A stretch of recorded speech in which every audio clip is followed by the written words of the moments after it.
Bonjour à tous, bonjour à chacun et à chacune. Soyez bienvenus dans la maison du Seigneur. On est heureux de pouvoir, dimanche après dimanche, se retrouver et pouvoir être au bénéfice de cette communion fraternelle qui nous unit. C'est vraiment quelque chose de précieux pour nous et on en éprouve ce besoin, ce désir. Je vais demander à Jean, si tu peux, s'il te plaît, prier pour remettre ce culte entre les mains du Seigneur.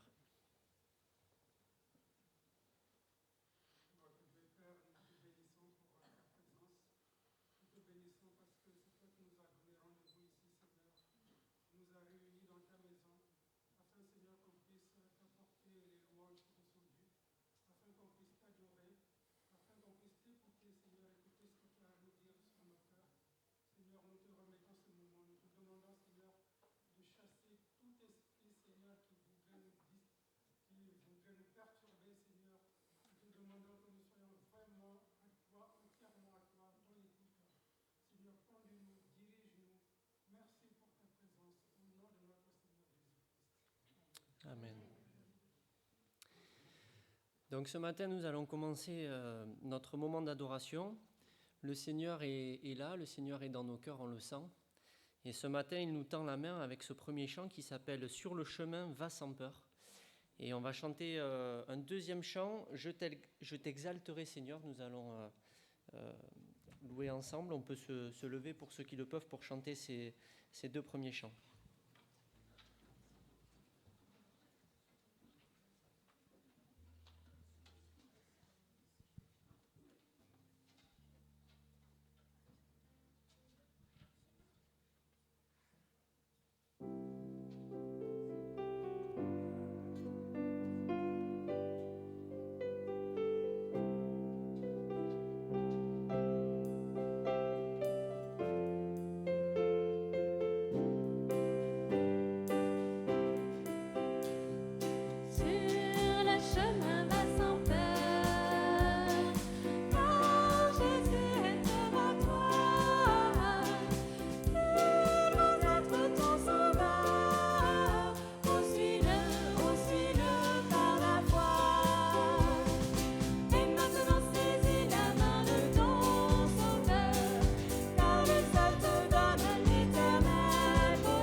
Je t'exalterai, Seigneur, parmi toutes les nations. Je célébrerai, je chanterai ta gloire, car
pouvez vous rasseoir. Et nous allons ouvrir la parole de Dieu ce matin dans le livre de Jean. Au chapitre 4, c'est le chapitre où il y a cette conversation entre Jésus et la femme samaritaine. Et je vous propose de lire à partir du verset 7.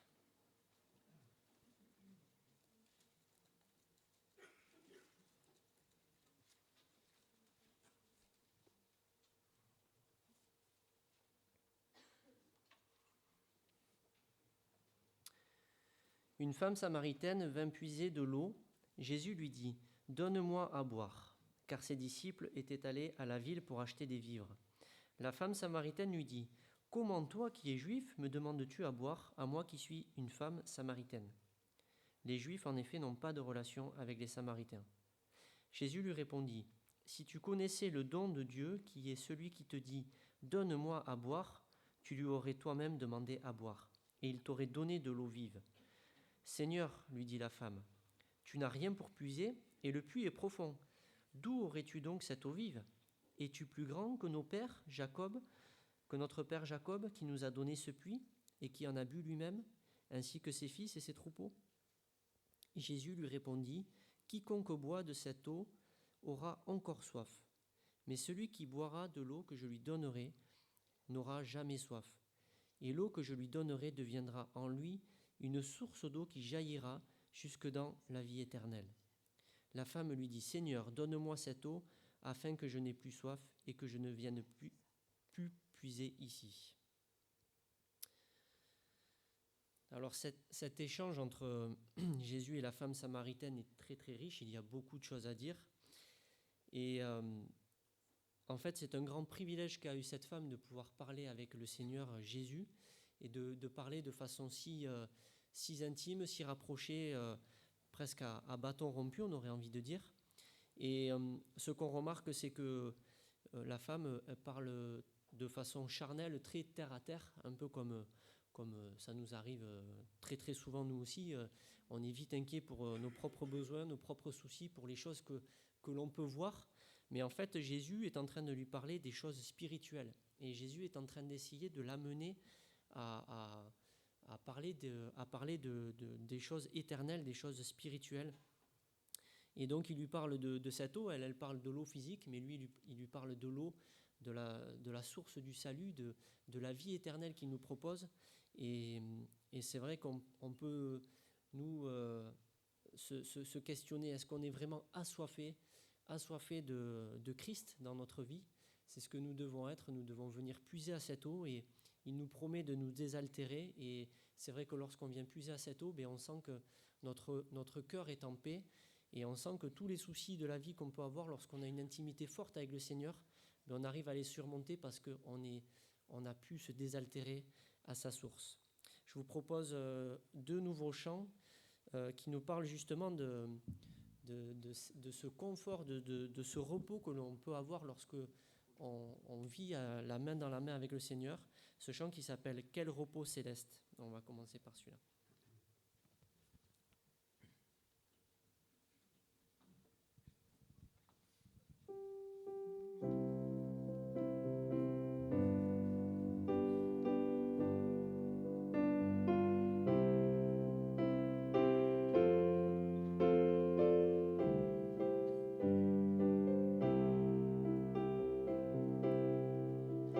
Quel repos céleste.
allons pouvoir chanter cet autre chant qui nous invite aussi à tout déposer au pied du Seigneur, à abandonner notre vie à lui, qui s'appelle « Ta bienveillance ».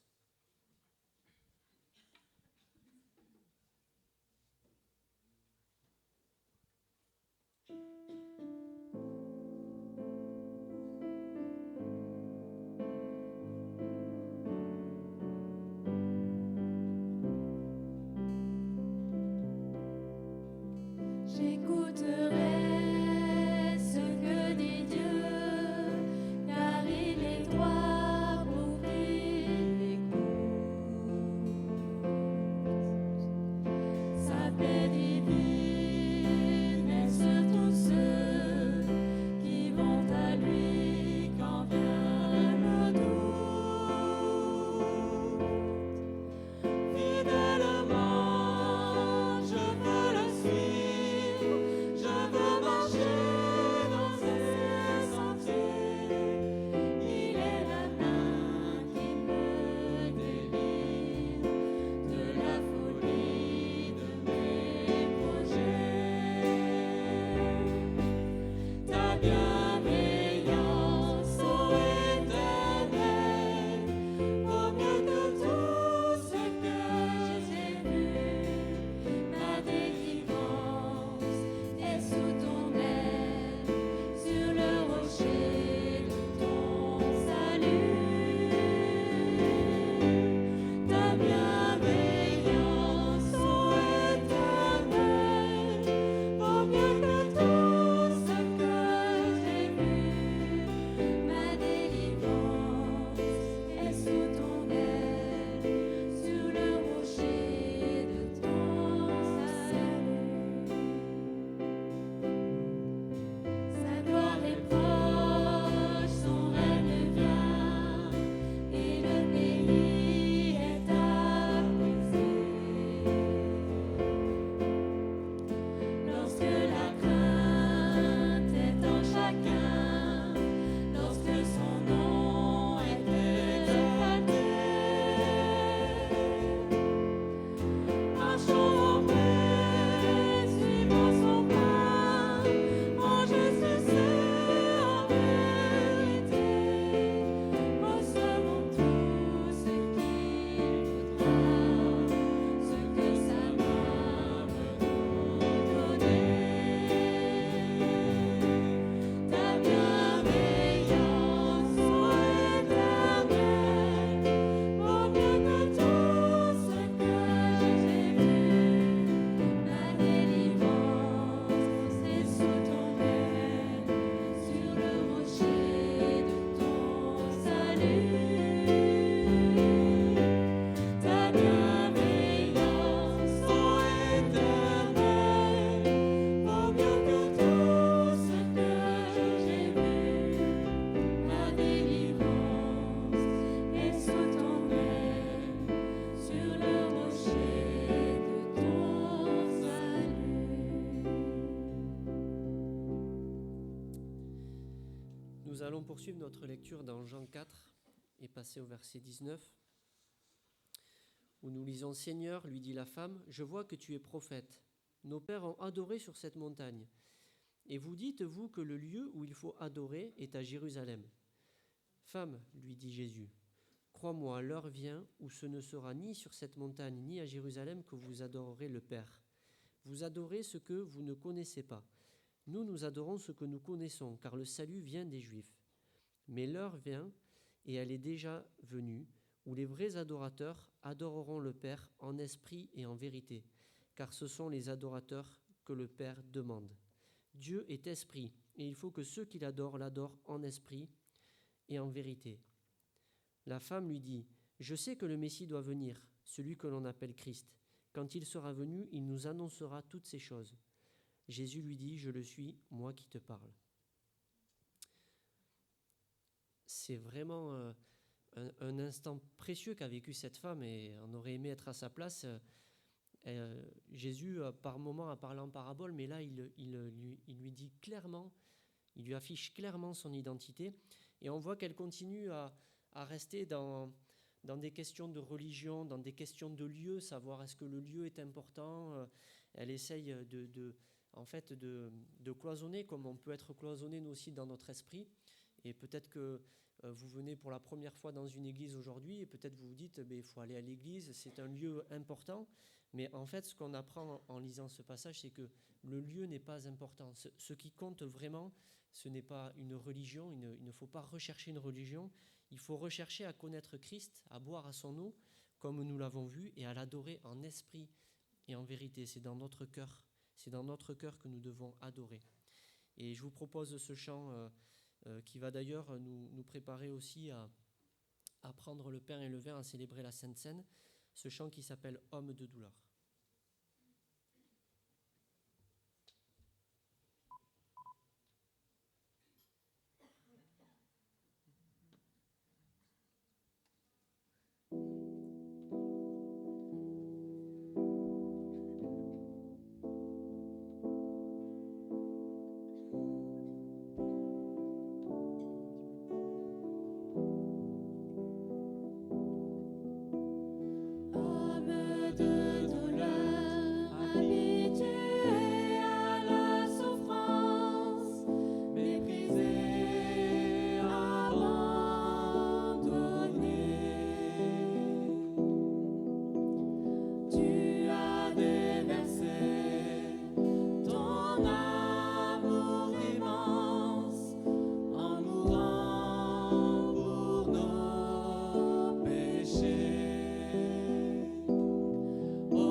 Alors, on va lire le passage dans 1 Corinthiens 11 pour nous préparer à la table du Seigneur.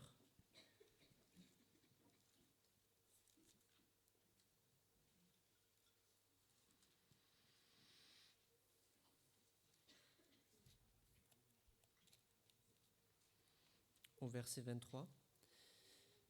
Car j'ai reçu du Seigneur ce que je vous ai enseigné, c'est que le Seigneur Jésus, dans la nuit où il fut livré, prit du pain, et après avoir rendu grâce, il le rompit et dit « Prenez, mangez, ceci est mon corps qui est rompu pour vous, faites ceci en mémoire de moi. » De même, après avoir soupé, il prit la coupe et il dit « Cette coupe est la nouvelle alliance en mon sang, faites ceci en mémoire de moi toutes les fois que vous en boirez. Car toutes les fois que vous mangez ce pain et que vous buvez cette coupe, vous annoncez la mort du Seigneur jusqu'à ce qu'il vienne. » Il y a aussi un autre passage dans Jean 6, où Jésus affirme qu'il est le pain de vie. Je vous le lis rapidement. Jean 6, 48. « Je suis le pain de vie. Vos pères ont mangé la manne dans le désert et ils sont morts. C'est ici le pain qui descend du ciel, afin que celui qui en mange ne meure point. Je suis le pain vivant qui est descendu du ciel. Si quelqu'un mange de ce pain, il vivra éternellement. Et le pain que je donnerai, c'est ma chair que je donnerai pour la vie du monde. » Donc voilà ces déclarations qui ne laissent aucune ambiguïté sur la nature de Jésus, qui est bien le Christ, le Messie, le Fils de Dieu, qui a été envoyé pour nous purifier de nos péchés. Et je me suis questionné il y a quelque temps sur la Sainte Seine, le pain et le vin. Et c'est vrai que quand le Seigneur a institué la Sainte Seine, il a voulu donc nous laisser un symbole.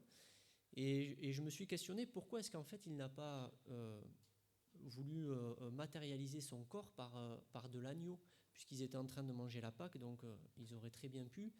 Jésus aurait pu dire que ma chair, c'est la chair de l'agneau qu'on est en train de manger, mais il a voulu que ce soit le pain. Et alors, c'est peut-être pas la vraie explication, mais ce que je me suis dit, c'est qu'en fait, si pour se rappeler de la mort de Christ, il avait fallu, à chaque fois qu'on mange de l'agneau, ça aurait voulu dire qu'il aurait fallu qu'on tue un animal et que le sang soit versé une fois de plus pour pouvoir se rappeler de ce qu'il a fait. Mais ce qu'il a fait à la croix, le Seigneur, est une œuvre qui est suffisante et qui est éternelle. Donc, c'est la raison pour laquelle, je pense, il a voulu que ce soit le pain. Il n'y a plus d'effusion de sang puisque Christ a donné son sang à notre place et nous n'avons plus besoin de verser le sang pour cette raison-là, pour le pardon de nos péchés. Et on se rappelle, c'est vrai, Caïn et Abel. Abel avait donné une offrande avec le sang, avec son troupeau, et Caïn avait donné que du végétal, et ça n'allait pas parce qu'il fallait effectivement qu'il y ait du sang qui soit versé pour prendre le péché des hommes. Mais aujourd'hui, on peut faire ça avec du pain et du fruit de la vigne parce que le Seigneur a tout accompli. Et c'est vraiment ce qu'on veut se rappeler ce matin.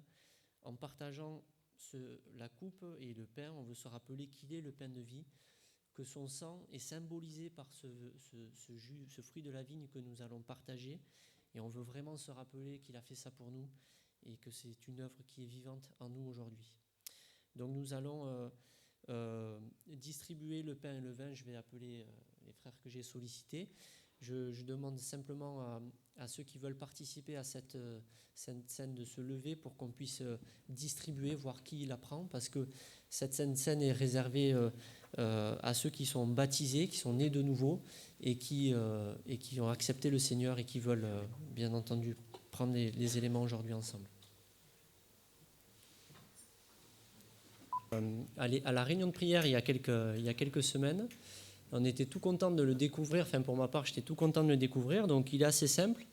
Ce chant s'appelle « Quand Jésus entra dans mon cœur » et je vous propose de nous suivre, on va essayer de vous accompagner dans la découverte ou la redécouverte de ce chant ensemble.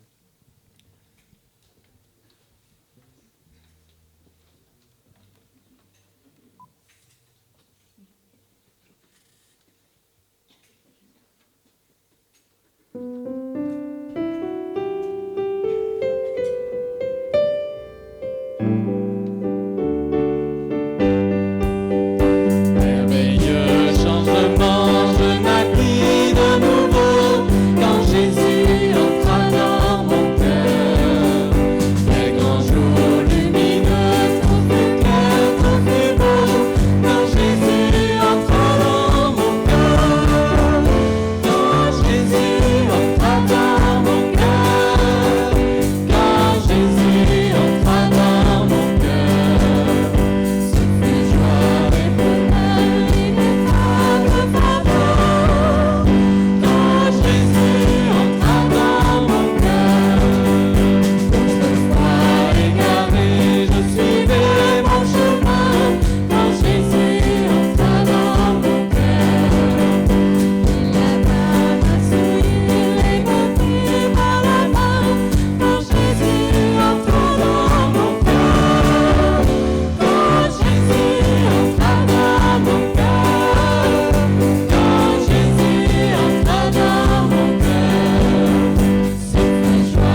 Vous pouvez vous asseoir. Moi, j'ai pas tout saisi depuis ma place, mais il y avait des petits problèmes de parole, c'est ça ? En fait, on n'avait pas les mêmes paroles. Il n'y avait pas les mêmes paroles. Alors, comme On c'est un vieux réglera chant, ça. je pense qu'il y a certains auteurs qui se sont amusés à réécrire certaines paroles. Donc, pour la prochaine fois, quand on rechantera ce chant, on essaiera de tout harmoniser. Mais c'est un chant entraînant et c'est un chant qui servait beaucoup apparemment à l'évangélisation dans les années 1900. Bon, les enfants sont montés, mais quand on dit 1900, ça les fait rire toujours. Donc voilà. Je vous propose que nous puissions passer un moment dans la louange, dans l'adoration. Si vous avez une prière sur le cœur, une prière de reconnaissance, d'exhortation, nous pouvons ensemble passer un moment dans la prière. Tous ces changements que tu as faits dans nos vies, c'est vrai que nous ne savons pas comment nous pourrions avoir de l'espérance sans ta présence dans nos cœurs. Et nous voulons te remercier parce que tu mets ton esprit en nous et nous pouvons vivre notre foi non pas comme une religion, mais en étant connectés avec toi en permanence, Seigneur. En sentant ta présence dans nos cœurs, en recherchant ta volonté, même si tu vois que parfois nous avons du mal et parfois nous avons notre vieille nature qui revient, mais nous te prions pour que vraiment tu nous transformes à ton image et que nous puissions vraiment rayonner comme des flambeaux, Seigneur, aux endroits où tu nous as placés. On te prie vraiment de nous amener à toi, de nous transformer. Nous savons que tu nous as promis de nous rendre parfaits pour le jour du salut, pour le moment où tu viendras nous chercher, nous serons semblables à toi.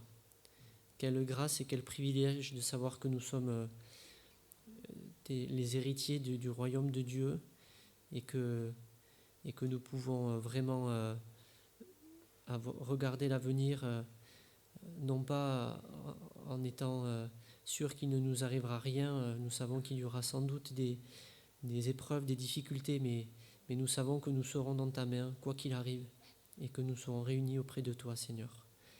Nous te remercions pour tout ça et merci, c'est vrai, de parler à nos cœurs ce matin, d'ouvrir nos cœurs et de placer ton esprit dans le cœur de ton serviteur Alain Morino pour qu'il puisse nous accompagner et nous enseigner ce matin. On te loue et on te dit merci au nom de Jésus-Christ. Amen. Avant donc de laisser la place à Alain pour le message, je vous propose de vous lever pour chanter un dernier chant qui nous invite à exprimer cette flamme qui brûle dans nos cœurs, de pouvoir la chanter. Donc on peut prendre ce chant « Une flamme en moi ». Et ensuite, je demanderai à Alain de pouvoir prendre ma place.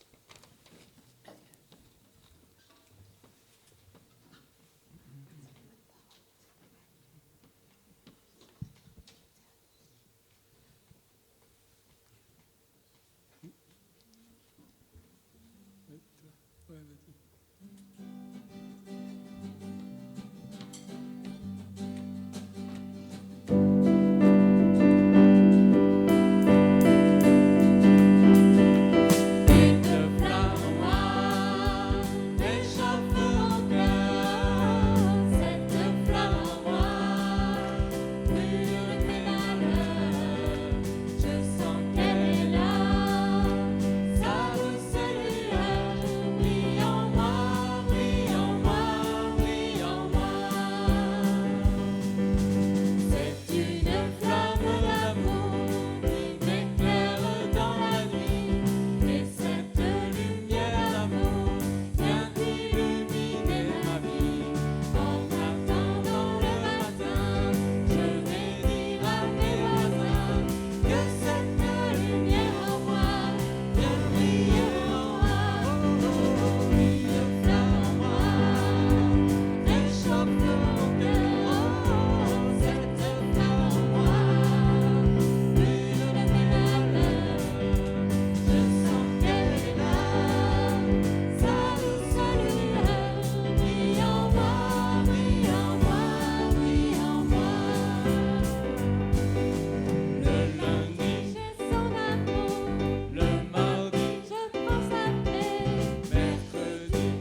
Bonjour à tous et à toutes.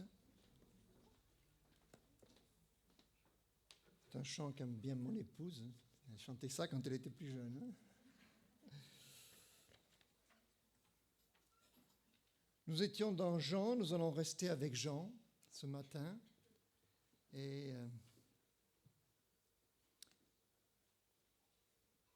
je ne sais pas pour vous, mais quand je vous parle de Jean, ce prénom Jean, dans la Bible, qu'est-ce que ça évoque pour vous?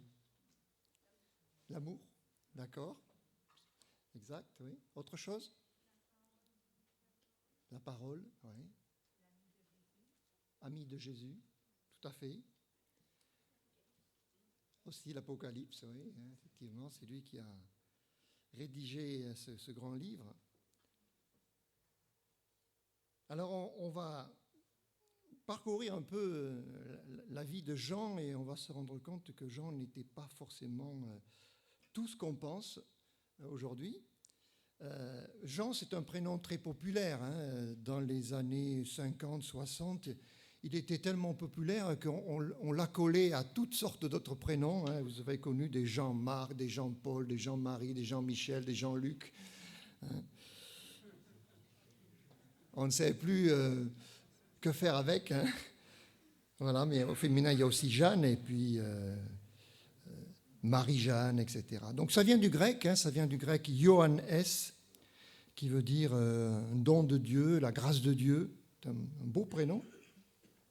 Et c'est vrai qu'on peut dire, que serait le christianisme sans Jean?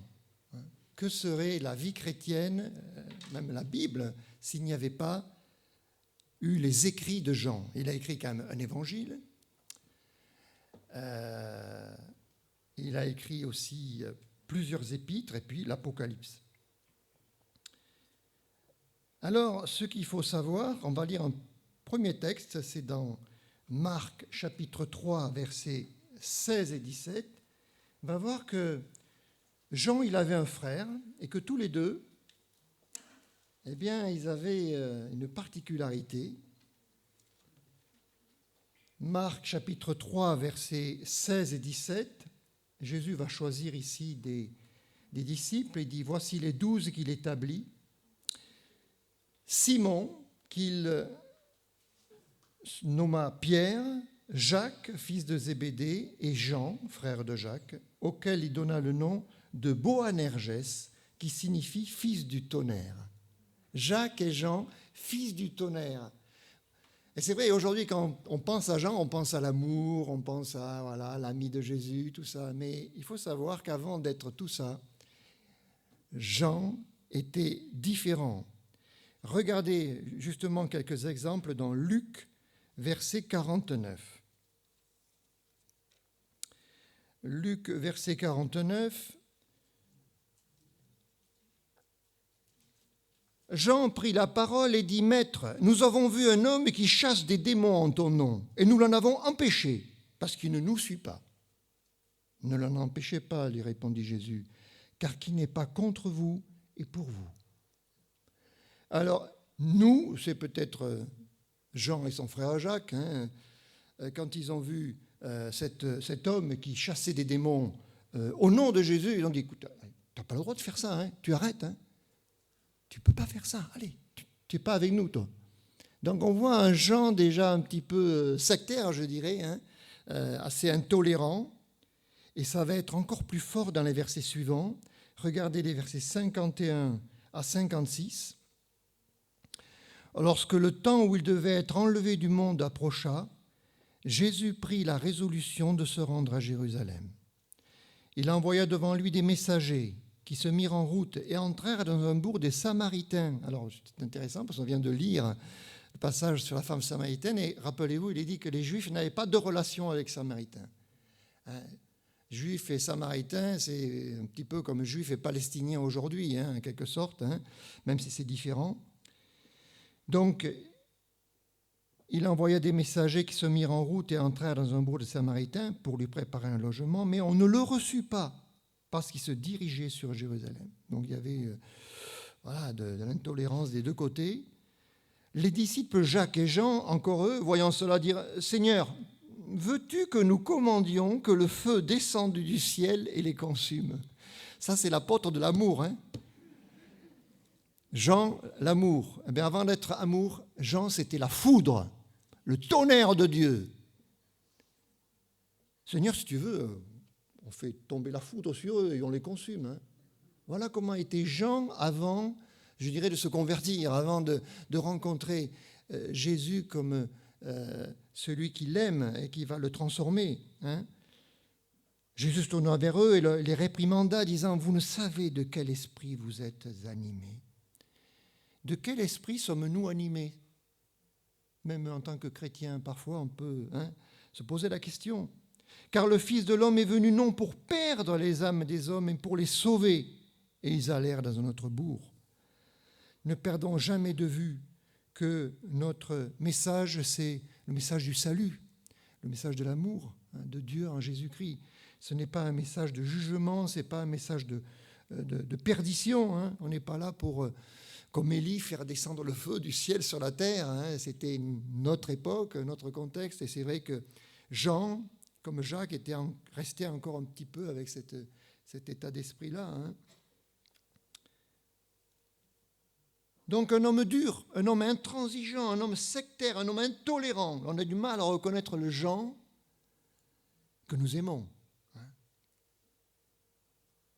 Mais voilà, comme quelqu'un l'a dit, Jean, c'est aussi le bien-aimé. C'est-à-dire que Jésus l'a choisi pour être son disciple, et même il va être un disciple plus intime que les autres. Vous savez, il y a un trio, il y a Pierre, Jacques et Jean. Voilà, ceux qui sont les plus rapprochés de Jésus. On va voir par exemple 2 exemples, toujours dans Luc, un petit peu avant, chapitre 8, verset 50... pardon, je me suis trompé de référence. Chapitre 9. J'ai donné des références, peut-être que... Ça va arriver. Voilà. Alors...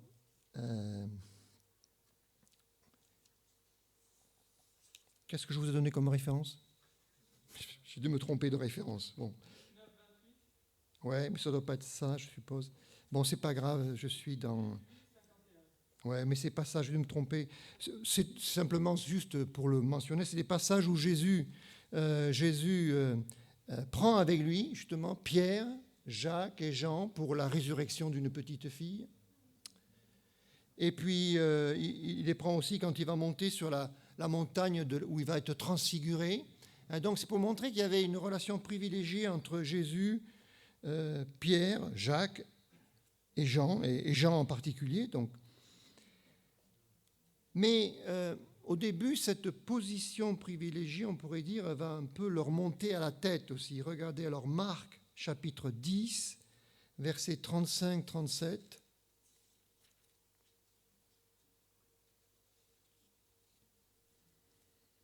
Les fils de Zébédée, Jacques et Jean, s'approchèrent de Jésus et lui dirent, « Maître, nous voudrions que tu fasses pour nous ce que nous te demanderons. » Déjà, il leur dit, « Que voulez-vous que je fasse pour vous? Accorde-nous, lui dirent-ils, d'être assis l'un à ta droite et l'autre à ta gauche quand tu seras dans ta gloire. » Donc là, on voit un petit peu l'état d'esprit aussi. C'est vrai que Jean, il y a encore des choses à comprendre, à apprendre dans sa vie. Là, il s'est dit, bon, on est quand même très, très proche de Jésus. Il nous aime bien. Je pense qu'on peut lui demander une faveur de plus, assis à sa droite et à sa gauche, dans son royaume. Jésus leur répondit, « Vous ne savez ce que vous demandez. Pouvez-vous boire la coupe que je dois boire ou être baptisé du baptême dont je dois être baptisé ?» « Nous le pouvons, dirent-ils. » Ils ne savaient pas ce qu'ils disent. Et Jésus leur répondit, « Il est vrai que vous boirez la coupe que je dois boire, que vous boirez du baptême dont je dois être baptisé. Mais pour ce qui est d'être assis à ma droite ou à ma gauche, cela ne dépend pas de moi et ne sera donné qu'à ceux à qui cela a été réservé. Les 10, ayant entendu cela, commencèrent à s'indigner contre Jacques et Jean. Voilà donc 2 hommes, Jacques et Jean, qui commencent à se prendre pour plus qu'ils ne sont et qui suscitent l'indignation dans le groupe. Ça provoque des conflits. Donc Jean était aussi quelqu'un qui peut être conflictuel. Il peut provoquer, il peut diviser. Hein. Et parfois, nous pouvons être comme ça aussi avec nos comportements, nos propos.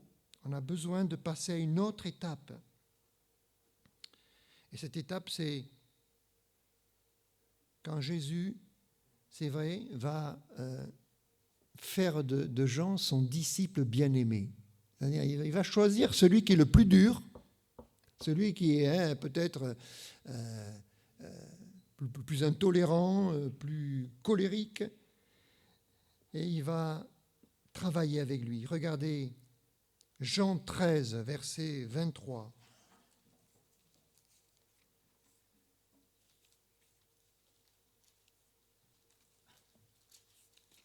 Jean 13, verset 23. On voit ici cet épisode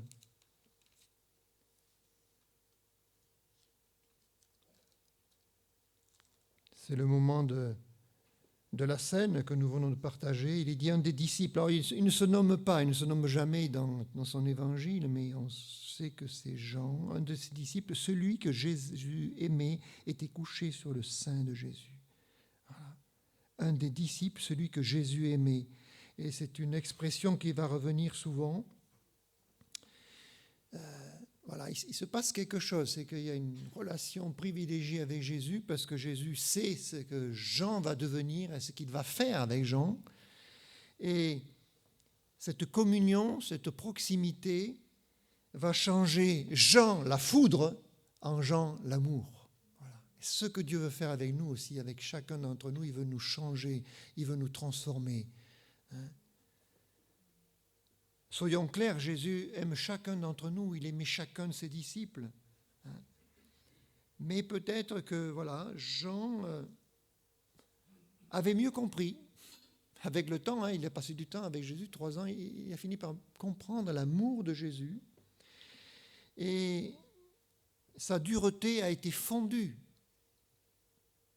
face à l'amour de Jésus. Comme l'exprime ce cantique qui dit « Seigneur, ce que je réclame, c'est ce riche don d'amour. » Cet amour peut vaincre et fondre les cœurs durs, méchants, glacés. Ils ne peuvent rien répondre, l'amour les a terrassés. Jean était dur, il était presque méchant, on pourrait dire. Mais voilà, le Seigneur va fondre ce cœur de glace, ce cœur dur, et il va devenir l'apôtre de l'amour. Personne n'a parlé autant de l'amour de Dieu, de l'amour de Jésus que Jean. Quand je demande, Jean, c'est quoi pour vous? C'est l'amour. Voilà. Ah, c'était pas ça avant. Un peu comme Paul, si vous voulez, dans sa personnalité, lui, il a été aussi un homme très, très, très violent, très, très hostile à Dieu et à l'Évangile. Et Dieu va le transformer parce qu'il a eu une vive conscience de son péché. 1 Timothée chapitre 1 verset 15, 1 Timothée 1, 15, il y a ce témoignage de Paul qui est quand même très fort, où il dit « C'est une parole certaine et entièrement digne d'être reçue que Jésus-Christ est venu dans le monde pour sauver les pécheurs dont je suis le premier. » Est-ce que vous pouvez dire « Moi, je suis le premier des pécheurs. » Mais j'ai obtenu miséricorde. Afin que Jésus fasse voir en moi le premier toute sa longanimité, toute sa patience, pour que je serve d'exemple à ceux qui croiraient en lui pour la vie éternelle. La grâce de Dieu a transformé Paul, comme elle a transformé Jean, comme elle nous transforme aussi encore aujourd'hui. Jean, donc, va être même le seul à suivre Jésus, avec Pierre, en quelque sorte, quand Jésus est arrêté. Jean 18, on revient dans l'Évangile. Jean, alors que les autres disciples ont pris la fuite, il est là. il est quand même à proximité de tout ce qui se passe. Jean 18, dont versets 15 et 16. Simon-Pierre avec un autre disciple, on pense que c'est Jean, suivait Jésus. Ce disciple était connu du souverain sacrificateur et il entra avec Jésus dans la cour du souverain sacrificateur. Mais Pierre resta dehors près de la porte. L'autre disciple qui était connu du souverain sacrificateur sortit, parla à la portière et fit entrer Pierre, etc. Donc on voit que Jean, il est quand même sensible à tout ce qui se passe là, il ne s'est pas échappé, il reste à proximité des événements et il va développer aussi une relation avec Pierre. On va le voir associé à Pierre par la suite dans les Actes à plusieurs reprises. Donc on passe de Jean la foudre à Jean le bien-aimé, à Jean l'amour maintenant. Vous avez peut-être un enfant ou un petit enfant qui vous dit souvent « je t'aime, je t'aime ». Et vous savez, quand quelqu'un vous dit « je t'aime » souvent, ça finit par vous toucher quand même. Ça vous attendrit, ça vous touche, ça vous fait aimer en retour. Et on peut imaginer que si le Seigneur a dit à Jean à plusieurs reprises « Jean, en quelque sorte, Jean, je sais comment tu es, je te connais, mais je t'aime, Jean, je t'aime. » Tout ça, ça finit par travailler et finit par le transformer. Ce caractère dur fera de Jean celui qui parlera le mieux de l'amour de Dieu, de l'amour de Jésus-Christ. C'est Jean qui répète cette parole. Quelle parole il répète souvent, Jean ? Aimez-vous les uns les autres. Je crois que s'il y a une parole que le monde connaît, c'est aimez-vous les uns les autres. Même les non-chrétiens, ils connaissent cette parole de l'Évangile. C'est Jean qui a, à plusieurs reprises, répété cette parole de s'aimer les uns les autres. Que serait notre société sans ces paroles ? Parce que malgré tout, on peut dire que le christianisme a quand même marqué notre monde, notre société. L'amour de Dieu, l'amour de Jésus.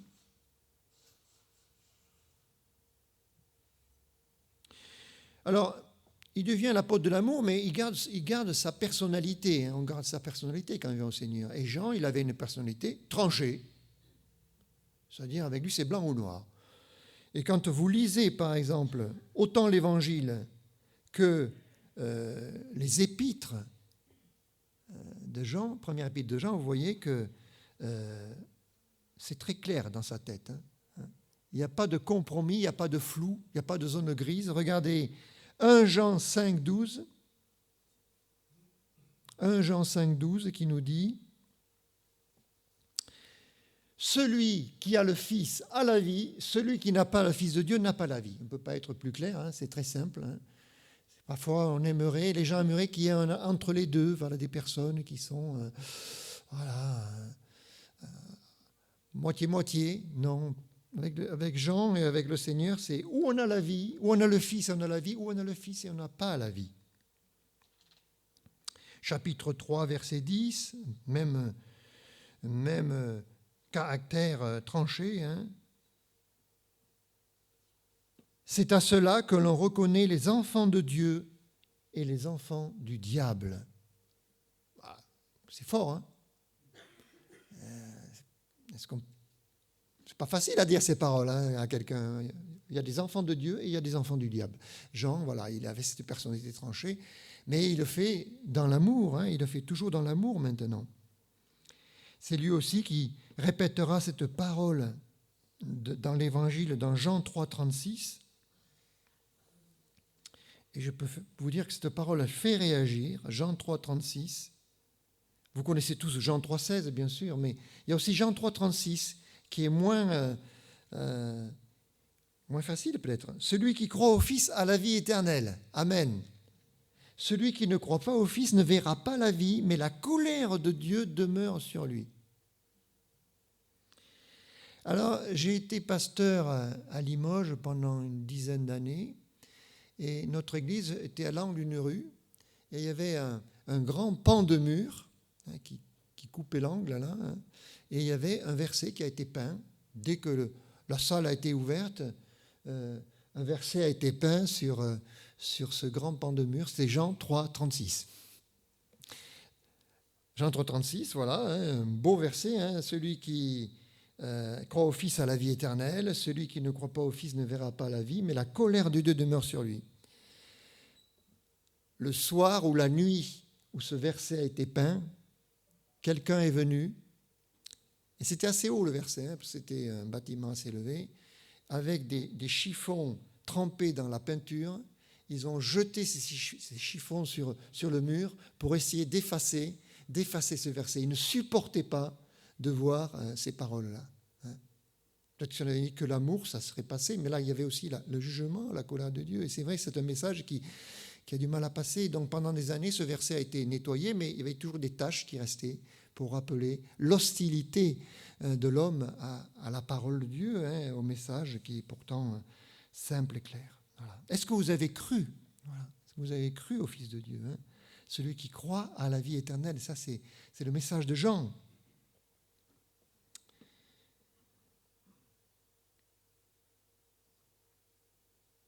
Comme quoi, là, on peut aimer et être ferme en même temps, avoir la main sur le cœur, et puis l'autre main, on a la parole de Dieu, l'épée de la parole de Dieu, qui est quand même un instrument qui peut blesser aussi, qui peut convaincre. Je l'ai cité, le verset préféré de beaucoup, c'est Jean 3,16, évidemment, c'est Jean aussi qui a partagé ce verset, qui est tellement connu, qui en a amené tellement de personnes au salut. Combien ont été amenés au salut par Jean 3,16 Si on demandait ici, je suis sûr qu'il y en aurait plusieurs. Dieu a tellement aimé le monde qu'il a donné son Fils unique, afin que quiconque croit en lui ne périsse pas, mais qu'il ait la vie éternelle. C'est un résumé magistral de l'Évangile, on ne peut pas faire mieux. Il y a tout dans ce verset, il y a l'amour de Dieu, il y a le don de Jésus, il y a le salut pour tous, il y a la perdition aussi qui est évoquée, voilà. Et puis il y a la vie éternelle. Voilà. Vous pouvez présenter l'Évangile juste avec ce verset.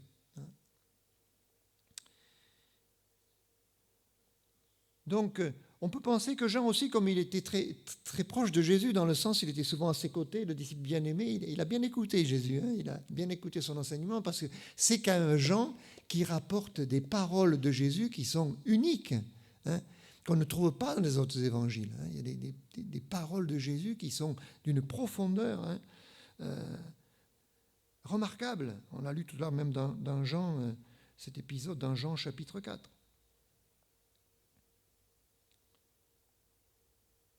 Donc Jean, je l'ai dit, va travailler en équipe avec Pierre au début de l'Église. On les voit plusieurs fois, une douzaine de fois, ils sont mentionnés ensemble. Par exemple, Acte 8, verset 25.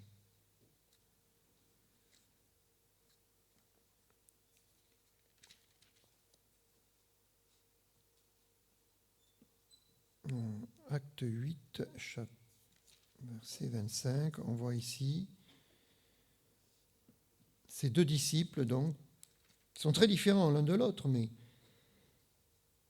après avoir rendu témoignage à la parole du Seigneur et après l'avoir prêché, Pierre et Jean retournèrent à Jérusalem en annonçant la bonne nouvelle dans plusieurs villages des Samaritains.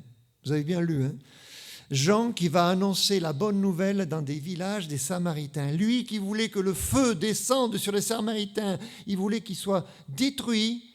Voyez combien il a changé. Et Dieu peut nous changer aussi. Et Dieu veut nous changer aussi. Voilà. Mettre dans notre cœur l'amour au lieu de la haine. L'amour au lieu de l'amertume.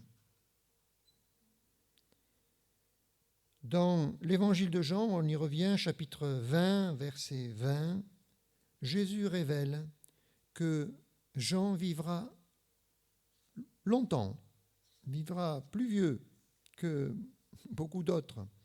Jean 20, 20. Pierre, s'étant retourné, vit venir après eux le disciple que Jésus aimait, celui qui, pendant le souper, s'était penché sur la poitrine de Jésus et avait dit « Seigneur, qui est celui qui te livre ?»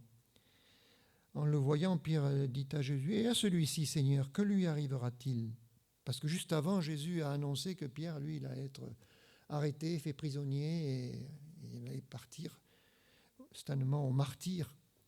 Et donc Pierre, il veut savoir, que lui arrivera-t-il? Et Jésus lui dit, si je veux qu'il demeure jusqu'à ce que je vienne, que t'importe? Toi, suis-moi.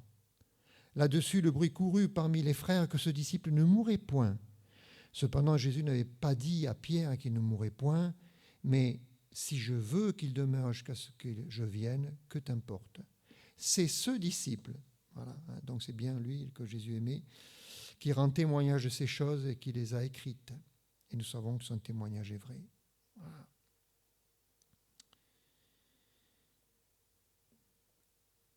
Et il vivra effectivement vieux, on pense jusqu'à la fin du 1er siècle. Et donc c'est lui qui écrira l'Apocalypse. On peut dire que l'amour prolonge la vie. Voilà. Jean a beaucoup aimé et il a vécu plus vieux. Voilà, donc c'est un bon remède. Et regardons donc, pour terminer, Apocalypse chapitre 1, verset 9, justement, dans ce grand livre que nous avons étudié d'ailleurs cette année avec le groupe Zoom. Regardez ce qu'il est dit, chapitre 1, verset 9. Moi, Jean, votre frère, qui ai part avec vous à la tribulation, au royaume et à la persévérance en Jésus, j'étais dans l'île appelée Patmos à cause de la parole de Dieu et du témoignage de Jésus. Voilà, donc c'est vraiment les dernières paroles de Jean ici. Il a été déporté sur une île, emprisonné, et c'est là qu'il recevra la révélation de la fin des temps. Et là aussi, quand vous lisez l'Apocalypse, on retrouve aussi le style de Jean, même si c'est des révélations de Dieu, on trouve sa personnalité qui s'exprime là, parce que il annonce avec fermeté des jugements de Dieu sur la terre. Mais il y a aussi une alternance, si vous lisez bien l'Apocalypse, il y a une alternance de scènes qui se passent au ciel aussi et sur la terre. Sur la terre, c'est vrai qu'il y a des jugements, mais au ciel, voilà, on voit la gloire de Dieu, on voit toute l'espérance qui nous attend avec ces magnifiques descriptions de la gloire de Dieu et du ciel. Jean avait compris tout cela.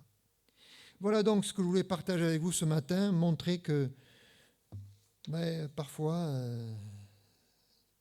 derrière ce qu'on voit aujourd'hui, on ne sait pas ce qu'il y avait avant. Dieu a transformé Jean et il en a fait un homme complètement différent, l'apôtre de l'amour.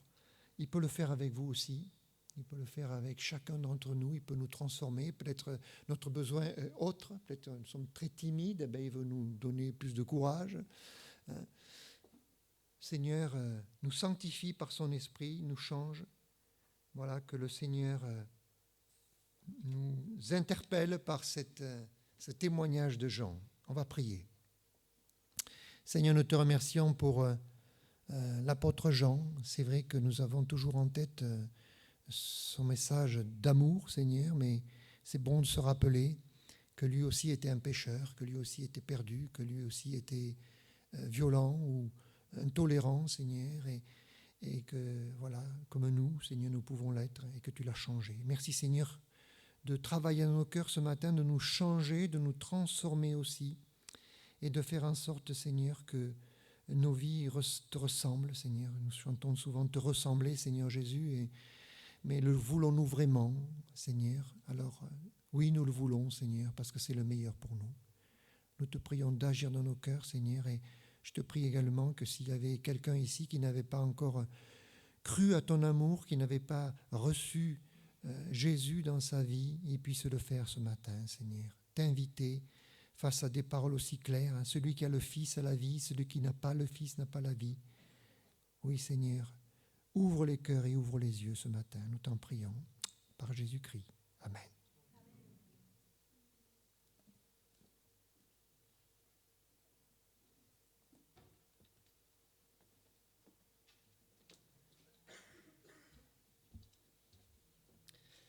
Merci Alain pour ce message sur Jean qui nous enseigne, c'est vrai, par sa vie, ce focus sur ce personnage très important de la parole. Et on a vu que Jean a donc changé, c'est vrai. Il a compris l'amour de Christ, il a compris que ce n'était pas sa propre force à lui, mais que c'était celle de Christ, sur la sienne qu'il fallait s'appuyer. Et je vous propose ce chant qui s'appelle « Veux-tu briser du péché le pouvoir ?» La force est en Christ, et on peut se lever pour chanter ce chant.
On peut se rasseoir. Et donc on va passer au moment des annonces. Je vais laisser la place à Alain pour faire les annonces, mais je vais commencer par profiter d'être là pour vous faire une annonce. C'est une sorte de mission en fait qu'on va vous proposer, une sorte de mission d'évangélisation. Je ne sais pas du tout ce que ça va donner. On remet ça vraiment entre les mains du Seigneur et c'est un défi. On peut se lever.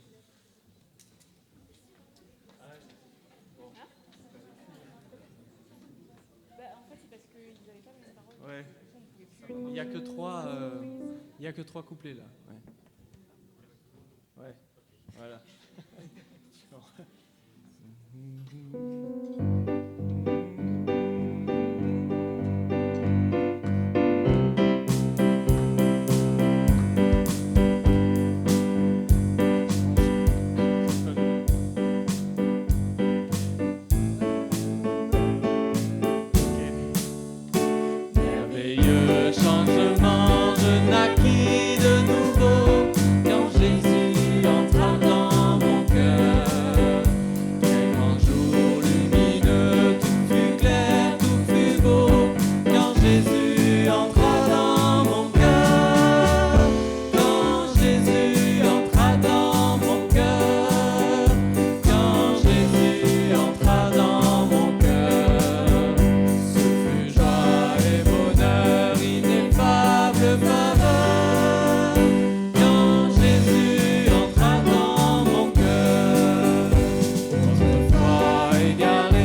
Eh bien, une très bon dimanche à tous, bonne semaine, que le Seigneur vous accompagne durant ces prochains jours.